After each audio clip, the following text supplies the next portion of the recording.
2669, Private Kurt J., within city limits. When he awoke, what he found initially was silence, followed by periodic clings and clangs against the pod. At first he figured it to be possible debris, but as it continued, and with the sound of muffled pops preceding the metal impacts, he came to another sudden realization. He was being shot at.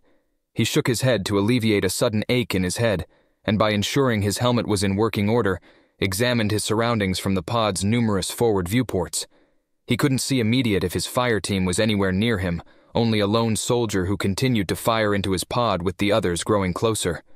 From his helmet's view, everything in view was highlighted with some form of color to differentiate between certain objects and objectives. With the light illuminating from behind his pod, it helped to further his sensor's visual capabilities at night, with it highlighting 3 individuals who continued to shoot at him. "All right, guess it's time to say hello," he said, as he readied his rifle. This was to be his first live encounter with an enemy that tried to kill him before, but instead of running away, he was now on their home. As he reviewed his options, he didn't want to slowly open the door and allow them to fire before he could even leave the pod, and he was out of flares. So that left him with only one option, to blow the door open.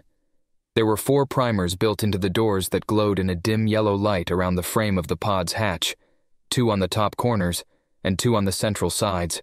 He would press 3 of the 4, turning them green, when he noticed that small team moving towards him.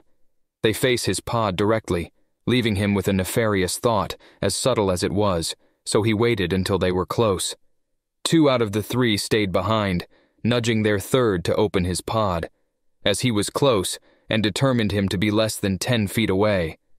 Jay hit the last primer that finished the sequence, and with a dull beep of the explosive bolts for the door, it flew forward with impressive speed to launch the hatch with enough force to shatter bones. The effect felt near instant, with the door exploding from its rest position and smashed into the Cellian before him, watching momentarily as the body rag-dolled with the hatch that left it mangled. However, he knew he couldn't waste time and readied his rifle, lining up a small reticle that matched the point of his rifle's laser onto the body of a shocked Cellian soldier, and fired. Sharp-toned thumps were fired from his rifle, landing square into the chest of the first, before changing his aim to the second, landing similar body mass shots. Like a marionette having its strings suddenly cut, they fell lifeless, his first kills, and they were done in silence with no one to witness. He took a deep breath, as he had just begun to feel his heart accelerate. As his heart began to settle, he steeled his resolve to continue his mission and looked around for the waypoint Spears had told them. He pulled up his tactical display map that generated before him, offering a subtle blue glow of the buildings that only he could see. That was unless viewed by another on the same frequency. As he tried to widen the area, his viewing stopped arbitrarily with a set of invisible borders, likely the edge of his sensor's capabilities. Without the use of a third-party data streaming platform, their sensors were significantly reduced.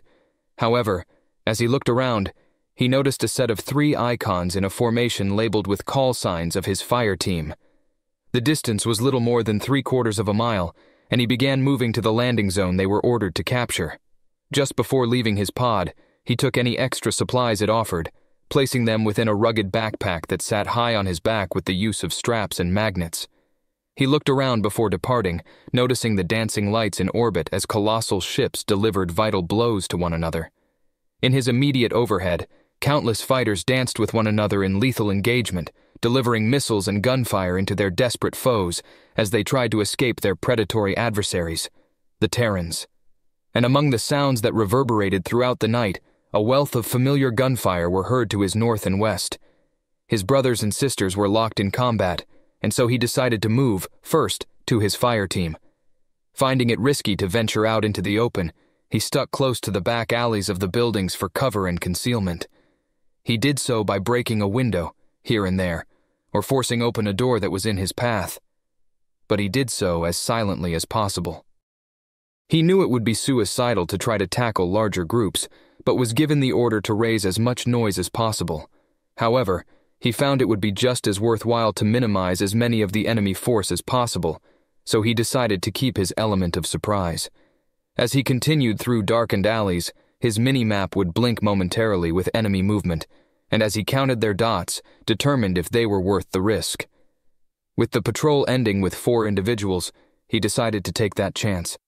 "All right, let's do this, Jay," he mumbled, as he moved to a location that would catch the patrol off guard, preferably from their blind spot. As they passed his darkened alley, he moved to the entrance, taking careful note of any possible interruptions, and found none. The patrol was less than 15 meters by the time he reached the entrance, and he aimed carefully, using the building as support. Then, he fired. The first shot landed true into the back of the rear Celian as it fell. Although suppressed, they were still close enough to hear the thump of the bullet, and turned behind them in reflex. Jay continued to fire, with some of his shots wide as he overcorrected, before landing a small pattern into the torsos of the next 2 soldiers, causing them to fall on their backs. This caused the final one to turn tail away from him. He then fired what was left of his magazine, missing 3 and landing 2 in the lower back. The Celian collapsed, and all was silent again, but he noticed a small movement from his final kill, at least what he thought was a kill. Jay approached the final Celian and found that his had only lost the ability to walk as it tried to reach for its weapon. He followed it, knowing well that the Celian knew he was right above it, but crawled to its weapon nonetheless. What he saw was another soldier, but also someone who lived, just as he did. And when he took the moment to contemplate that, he was hesitant to finish the job. But it was all he could think about at that moment. That was, until he recalled his first encounter 2 years ago. He was shot at with no warning, systems were invaded, people were taken as slaves, and his best friend died when he thought they were safe. He saw firsthand what they were doing, and his first instinct was to run. He left millions to a fate unknown, to an enemy he knew little about. However, the crimes they committed replayed in his mind like a movie and plagued his dreams. That was enough. In a fit of anger, he kicked over the Celian, forcing them on their back, and he spoke. "Why?" he asked, loud enough to address the soldier directly. "Why did your people attack? What's so bad about us that you enslaved and killed us? I know what you guys did. Jammed our signals so you couldn't hear our pleas for mercy." His words were spoken like venom to the Celian, who could only lie in pain. "I was there. I saw it all. On Dima, on Draxus, and every small system in between. You slaughtered millions, and took millions more. Answer me, alien." It coughed, and used what little power it had left to remove its helmet, revealing long and pointed ears, blue-hued skin with darker markings, long hair and a cloth wrap around its head, with an adorned set of jewelry woven with the fabric. Its eyes were cat-like with narrowed slits, with 2-toned irises of yellow and blue vibrancy. Even then, he recognized their exotic nature, but awaited an answer all the same. "What are you talking about, Terran?" he said with disgust. "I know not of what you speak, only what the Council had revealed to us. Warmongers, thieves of our rightful territory. I care not for your people, only of mine. But I know the man who led the charge. A Celian of legendary caliber fit to wage war against a race like you. A race of Union Vecta, no doubt. All the more reason to kill you, and your race." Jay mulled over what he meant, calling him an agent of the Union, or at least that's what he thought he was called. "I'm not a dog of the Union or whatever they are. I'm a citizen of the Republic of Terra. Your people had no right waging war on us, so let that be your last mistake," he rebuked, as raised his rifle pointed at the head of the downed Celian, and fired. With a distinct click of his rifle's bolt, he ejected the magazine and inserted a new one before sending the bolt forward, loading a new round into the chamber. He then sighed once more as he scanned his environment, noticing movement in the distance to his east. They were large and curved that looked like they hovered, lacking wheels as they moved closer to him. It had to be just past 1,000 meters. "Oh shit!" he yelled audibly before rushing to cross the other side of the street when gunfire erupted towards him. He dove from his sprint, finding himself behind the cover of an abandoned car, but given the type of fire he was receiving, it was probably going to blow if they kept on firing. Thinking quickly, he pulled a smoke grenade from his belt and tossed it toward the incoming vehicle patrol. Almost instantly, the grenade erupted with a large cloud of smoke that danced to the currents of the air, creating a wall of smoke that seemed to disrupt their earlier bouts of accurate fire, allowing himself to rush the nearest alley entrance. To prevent them from following him, he threw another smoke further down the road to the west. He then ran, finding himself beside a building that had a series of ladders leading up to an open window. He climbed it to the top before entering the small room he had now found himself in. He settled down and listened, utilizing his helmet's ability to enhance sounds. Unlike tanks or APCs that he was familiar with, he noticed a low-pitched hum coming from the main road. He then peeked out from the windows that overlooked the road to his east, and the alleyway he had just entered from to his west. There was a large contingent of Celian soldiers that spanned across the road behind their hover tanks when he barely heard a conversation at the entrance of the alley. "Chief Captain, we think the Terran escaped to the west and used more smoke to cover their retreat. Shall we follow?" It was just a lowly soldier who gave the report, but Jay was able to see the individuals who spoke. By utilizing his helmet's magnifying function, he got a better picture of what he might be dealing with. "Indeed, the main force will continue west, to Sendri Park. In the meantime, gather a small force to find this Terran and its vermin allies. It's possible the smoke may just be a diversion. Radio in if your search comes up empty and meet with us at Sendri," ordered the chief captain. With that, the sounds of thunderous boots and the sound of their armored vehicles began to fade, leaving behind a small force he couldn't immediately see visually or on his mini-map. As he waited, he now noticed them popping up on the outer edges of his map, with at least 4 taking to the alley, and with the rest taking to the road and into the buildings. In total, the small force that hunted him was around 15 in total, and in his eyes it was too much for someone of his skill to take on, if he was still a pilot. He had the training and the confidence to do what needed to be done. He was a raider, through and through, and he couldn't sully their reputation by not taking on a task that could put his friends in danger if they continued to the north. Even if they were against Sergeant Faith's orders, he had now opted to engage in his own battle. He grabbed a grenade from his belt, pulling the pin and getting set to release it upon the alley team. It was a rough estimate he made, but thought that it was enough time to prime during the fall and explode just as it would hit the ground in the middle of their formation. By timing it with his mini-map, he extended his arm out the window and let it fall by releasing the charging handle, taking care to not let it land on the escape railings just outside. 5 seconds would pass, and a muffle boom sounded paired with a set of pained screams. He looked down below, noticing 2 motionless bodies, with another pair missing an arm and another missing a chunk from his torso, in addition to his hands. The one with the most injuries would slowly succumb to his wounds, leaving the only survivor, the one with a missing arm. Alarmed by the explosion, the team searching the buildings rushed to their assistance with a group of 6, with one clearly tasked with being their squad medic. "Hold still, Tarla! You'll be fine! Tell us what happened!" said the medic to the grimacing Celian who took the blast. "I don't know. It came out of nowhere," they said, trying to explain what little they could. As the medic continued to treat the individual named Tarla, Jay readied his rifle and aimed through the window down to the medic. They were in a position that he had a clear line of sight while aiming through the break in the ladder well he had previously climbed through. The angle seemed too perfect to let go, and he aimed, lining his weapon's reticle on the head of the Celian as they tried to help their brethren. But before he fired, he noticed a small group of ships that were flying too low for his liking, but thought to use that to cover the sound of his shot. Once they had passed him, the boom of their engines almost deafened him, but thanks to his helmet, severely limited it during their pass, and he fired. The shot was instant, with the medic ceasing his actions midway through before collapsing on the Celian they were treating. Then chaos erupted among the 5 remaining as they searched for Jay. He was a ghost to them, and with no casing to give away his position, and retreated into the building as he searched for another route to his teammate, all of whom were still alive and well, according to his tactical map. He was put at ease when that was the case, knowing well that Spears was leading them. After reassessing his situation, he now only had 2 ways he can travel: through the escape ladders, which had access to the roof, or continue down to ground level. He looked to his mini-map again, and found the enemy moving about erratically, with some moving in an elliptical pattern with their elevation indicators slowly rising.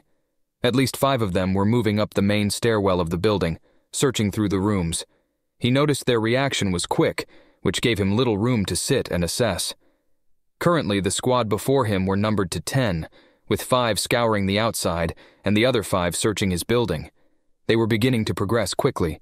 As such, they were a floor before him when he decided to take to the stairwell, peeking his body out from a doorway with his rifle steady and a primed grenade in the other. He waited until the icons moved to the mid-step of the stairway, where he saw his victim and fired, landing it square into the chest and causing them to fall back on his comrade behind him. As a first, the enemy returned fire, causing him to retreat into his room where he gave a short toss with his grenade. He released his grip from the charge handle as it bounced against the walls and down the stair well before landing with a thud on the mid-platform that allowed a change in direction for the stairwell. With another muffled boom, screams sounded as they tried to alert the others from outside. "The stairs! They're up the stairs!" cried one. Jay took this moment to scale down the stairs with his weapon drawn, firing one bullet to the head of slain Sellians before coming across the last one who survived the ordeal, 5 in total. Upon seeing Jay, they fired their sidearm, to which he retreated behind the wall of the staircase. It fired what remained of its weapon before a click was sounded, giving him ample time to swing around the corner and fired into the Sellian that rested its back on a wall that faced him. Just as they warned, Jay saw on his motion sensor the last 5 assailants who pursued him. To meet them, he would conjure up a tactic with what little time he had. He grabbed the Sellian he killed and dragged it into the left room, making sure to leave a bountiful trail of green liquid before tossing the body with disregard. He then took his last offensive grenade, setting it so that the pressure of the body held down the charging handle for the grenade. "Just like the vids," he mumbled to himself, getting the idea from an action movie that had recently come out. He then returned to the hallway and entered into the opposite room with the door cracked open, and waited in the darkest corners of the room with his weapon poised. He waited until the markers on his minimap indicated they were on the same level as himself before they stopped to assess the damage. With a crack in the door's seal, Jay was able to listen in on their discussion. "By the fathers, what happened here, Chief?" said the nearest one to his closest entrance. "I don't know," he replied as he looked around, finding more bodies leading up to the stairwell. "3 of you search up top, Haresk. Search that room. I'll search this one," he said before the markers on his minimap dispersed as the chief indicated. 3 went to the top, the other continued into the room across, and 1 entered through his door. However, Jay didn't fire. Instead, waited for his trap that he planted prior. The Sellian before him used a light to scan the room initially, but Jay crouched behind some furniture, keeping well behind that wide sofa. After seeing the light move away from him, he silently peered from behind his cover and found that the Sellian was closer than he anticipated. Slowly, he moved to the target who spoke to himself in low tones, low enough for Jay to hear and assess that he had yet to be discovered. "Damned council! They just had to go around sticking their noses into places they didn't need to. Now look at us, fending off an enemy that routed Torlak. If I was a captain, then maybe I could have been off-world. But no, I have to deal with a bloodthirsty Terran from Father's knows where." Jay continued to use their monologue to his advantage before closing in with a single lunge. He had already lowered his rifle and pulled his knife, edge facing away from him.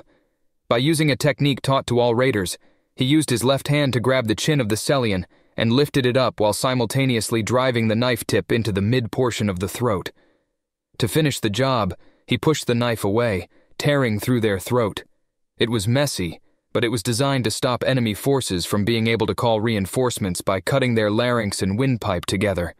As such, Jay stood there momentarily at his first knife kill and the amount of blood that stained the floor beneath him and the blade, with the motionless Sellian chief that rested at his feet.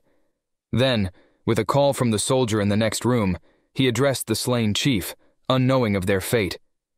"Chief Jaska, I think this one might still live," he sounded before an explosion sounded, promptly cutting him off and alerting the 3 above. "To think that worked," said Jay, as he was returned to reality. He readied his rifle once more, aiming through the door as the remaining 3 ran down to the site of the explosion. They rushed the room that had dust kicked up as they looked for any survivors. He then left his previous spot and made his way into the room opposite of him, where they were all facing away from him. Their bodies were highlighted through the dust and did as his body remembered, as he was trained to do, and fired into them before they had the time to react. With the closest Sellian, he missed wide before narrowing his pattern, killing the first, followed by the second. The third person, however, was able to fire back and did so with the weapon's automatic function. By reflex, Jay dove to the side where an interior wall separated them. Jay then rushed away from his old position as he tried to regain his footing, and as he was about to round the wall's left-hand side, he met his opponent, who thought the same thing he did. It was the first that he was put on the back pedal thus far, but instead of contemplating his enemy's skill, he instead focused on the opponent at hand. He noticed the Celian's weapon wasn't on him as they rounded and used his barrel, and his rifle as a whole, to swat it to the side with enough force to disarm the Celian. His heart raced from the imminent danger as he continued to fight. With his rifle facing away from his opponent, Jay released his hand from his rifle's grip and tried to deliver a backhanded fist to his opponent, which was barely blocked by the forearm of the Celian. With his rifle exposed and not under his control, the Celian delivered a kick to his rifle with enough force to detach it from its sling, which caught him by surprise as it collided with the wall. What a kick, he thought to himself as he readied himself in a warrior's stance. He then removed his knife from its sheath and brandished it in a warrior's posture, with his free hand poised together with his knife in front of him. He then widened and lowered his center of gravity as he readied to strike. With a couple of small but quick steps to close the distance, Jay lunged with a stab. When it was evaded with a sidestep from the Celian, he transitioned his attack to a slash, hoping to catch their underarm. As he tried to maintain control of the fight, Jay kept their distance close as he managed his strikes, but noticed that the Celian didn't strike back or attempt to counter by blocking a strike. He paused. Other than the sudden kick to his rifle that surprised him, there was nothing else that spoke to him that the person before him was actually a warrior. Their posture, their stance, everything spoke amateur, and in the end, it didn't feel right, and when he observed in greater detail. As his adrenaline began to wear off, his analysis of his enemy began to gain clarity, as the person he was in contest with seemed lacking. Seeing how he controlled the fight, so too did he control the dialogue. He then backed away several steps toward his fallen rifle before asking, "What troop are you from, Celian?" They paused for a moment, shocked to hear his words, but replied shortly after, "Just of the Standard Army, a conscripted soldier. What of it, Terran?" they said with snide. Jay then lowered his knife and placed it behind him in its sheath before pulling out his sidearm, something he had forgotten about during his earlier fight, and aimed it at the Celian.